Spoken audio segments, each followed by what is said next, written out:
Welcome back to the Burn 'em Up podcast, brought to you by Food City. Philip Tang here with you as we continue our spring previews. We're joined here by Noelle Harrington of the women's lacrosse team as we're getting ready to start this season, your last season coming up here. Just talk about your journey coming in, starting as a freshman, just this whole collegiate experience of playing lacrosse. Yeah. I didn't know that I wanted to play lacrosse in college. It was kind of like a God thing. I woke up one morning and Lee was an option. Dariana Blanton, she used to play here. I went to high school with her. Okay. So she was kind of my in to Lee, and she had been telling me you should really look into it. So I prayed about it a lot, and ended up just waking up one morning feeling like this is the place for me. So I came here freshman year, loved it, loved the community. The culture here is amazing, and it's just been amazing over the past 3 years and going into my fourth now. It's just been awesome. So would you have considered playing anywhere else, or is it literally just Lee was the option? Yeah, Lee was the only option. Okay, very cool. I only applied to one school. This was the only team I was talking to, so it worked out really great for me. Do you think you would have gone to a school somewhere else and not done lacrosse, or is that it's so everything just kind of worked out right? Yeah, I thought about going to either the University of Georgia if I could get in, or the University of North Georgia because that's where I'm from. So if I didn't play lacrosse, I would probably end up at one of those. Okay. But I'm glad I picked the lacrosse track. So you are a biology major. Yes. What's the ultimate goal for you? So I'm actually going to teach biology. Okay. So I came in I still am a pre-PT. Okay. Observed physical therapist. It was not for me. Sure, it just wasn't. I prayed about it a lot, and I knew I always wanted to teach. Okay. But I never had the subject that I was passionate about. So then taking all these classes, science classes here, I loved them. So I was like, oh my gosh, I'm passionate about this and students and lacrosse. So teaching science and coaching lacrosse sounds like the best thing ever to me. Sure. So what age group do you want to really teach? I would like to do high school. Secondary, so maybe 8th grade I could probably do, but middle schoolers are tough, so I don't know about that. You told me right before we started recording you're getting married in May, so congrats on that first of all. Where are you planning to live when you finish here? So we right now are thinking about Nashville. Okay. That's probably where we're going to end up. There's a lot of good lacrosse there. Yes. Which is a big reason, but also there's young people, really good churches where we can get plugged in. I feel like lacrosse in Georgia, where you're from, has been pretty big for a while. It's just now slowly starting to really grow in Tennessee. Oh yeah. Where I'm from in Georgia, it's really big. And I was really blessed to be on one of the best teams in the state. So coming here, in this area specifically, East Tennessee, there's not a lot of Right. It's new. It's yes, for sure. But Nashville, there's a lot in Nashville. So how did you get started playing lacrosse? Because just be honest, again, in Tennessee, it's not very big. Mm-hmm. It's kind of a growing sport. How did you get started in it? I started in 3rd grade, I think. Just me and a bunch of my buddies, we went to this clinic, and I actually stuck with a lot of the same friends in 3rd grade, and then we played all the way up until senior year together. So it just stuck. It was the only sport that I played after that, and I just loved it so much. It was such a great sport. Joined here by Noelle Harrington here on the Burn 'em Up podcast. All right, let's take a look at this season coming up. Last year, at points a tough year, you played a really difficult schedule. You took on the defending national champs, a runner-up. This year the schedule is a little bit easier, but still pretty tough. Just talk about playing tough teams, going in knowing, man, this team was the defending national champs last year, and just having that mindset, we're going to try and take them on as best we can. Yeah, it was definitely a learning curve playing all of those teams. Obviously, losing affects a team morale. Right. It just does. Sure. And I'm kind of a realist. I look at the team that we're playing and kind of measure us against them. So sometimes that can be a little defeating. So just going into this new season with a easier schedule. I mean, we're not playing the national champs, right? So it will be easier. That's really encouraging and exciting, and hopefully we can get back on a winning streak here. Well, looking at the early schedule, you have a lot of home games, especially in February. Obviously, it's going to be cold, but what's the benefit of playing that many home games this early? I think it just really grows the community and just the team mood overall. We get a chance to get into our routine, use a new locker room. Right. That's super great. Just have all of our family and friends be able to come out and support because a lot of us are from this area. So they're able to come support, which is nice. We look at it here. This team has a lot of new freshmen on it. But how's your role changed from maybe even last year to this year? Last year, I think I had to step it up in the scoring area, and I might have to do that again this year.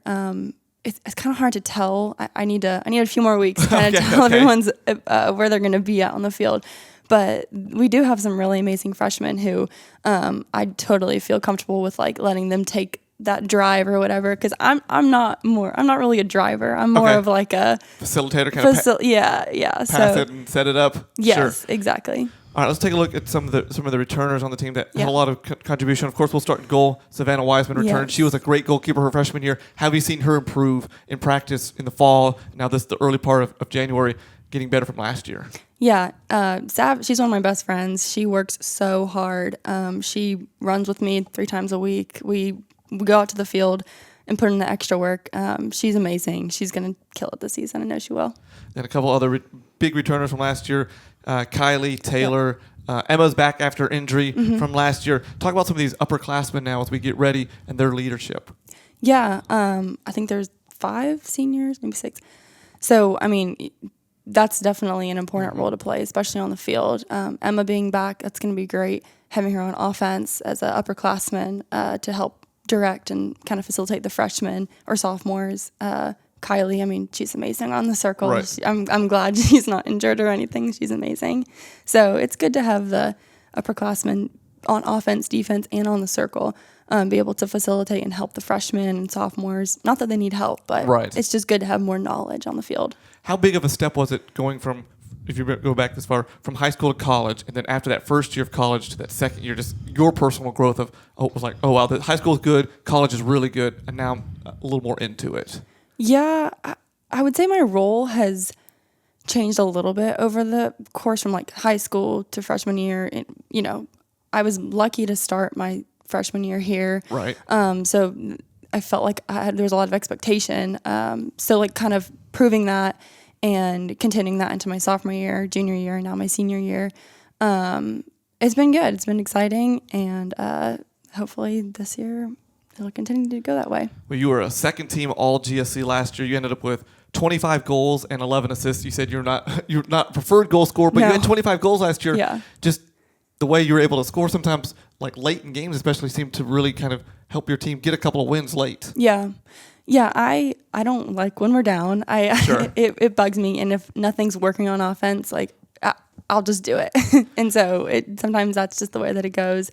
It's all good. I mean, yeah, it was definitely more goals than I would, I guess, assume that I would take, but it's all good. Who's the most competitive person on the team? And you can say yourself if you think it's you. I mean, I'm sure there's a bunch. Everybody is competitive. Everybody. And yeah, I don't think there's a one person. Passionate, like I would say I'm very passionate. Okay. So I don't know if that's the same as competitive, but no, we're all competitive. We all want to win, definitely. You talked about the senior class. There's 6 of them. You had a pretty decent-sized senior class from last year. Yeah. Including Hannah Vexey and McKenna Luzier. Yeah. Talk about losing themselves from this team because they had a leadership role and they provide a lot of play on the field. But how have you kind of filled that in? Maybe not you, but just your team. Yeah. They were big on attack, especially playing those 2 low spots. So watching girls step up and kind of take their spot has been really great. And they've put in a lot of work to fill those roles. And leadership-wise, I mean, I think everybody really is a natural leader, which is great. That's cool. Yeah, because we can all kind of trust each other's opinions on offense, especially on defense with Sav in goal or whoever's in goal. A goalie sees everything. So hearing their opinions and their leadership take on what happened on the field is really beneficial. What are some personal goals for you this year on the field, maybe as you finish up your last semester? Yeah. Well, I would love to get to 100 points. That's definitely a goal of mine. You're close. You're very close. My dad will be so proud. I'm sure. Yeah, so we're trying to get to 100, and then just being able to lead like humbly and gentle, but also like fierce and competitive, like I said, and just in a way that like Christ would lead. That's my goal overall, is to leave this team also better than it was when I first got here. Sure. With graduating now. Yeah. All right. Then some goals do you think that the team's going to have this year? A winning record. Okay. I think that's a huge goal. Okay. Winning games in Florida or against any Florida team. Sure. Because that's tough. It's been tough. It's been tough the last few years. Yeah, it is tough. And I think just a goal of maybe like having just positive attitudes and just not sweating the small stuff, trying to focus, like we're a team, we love each other, and we want the best for one another, and we all have our best interests. So keeping that in mind going into the season. Perfect. Well, thanks so much for joining us. We wish you the best of luck this season. We look forward to being out there on the RCC turf and watch you guys play. Thank you.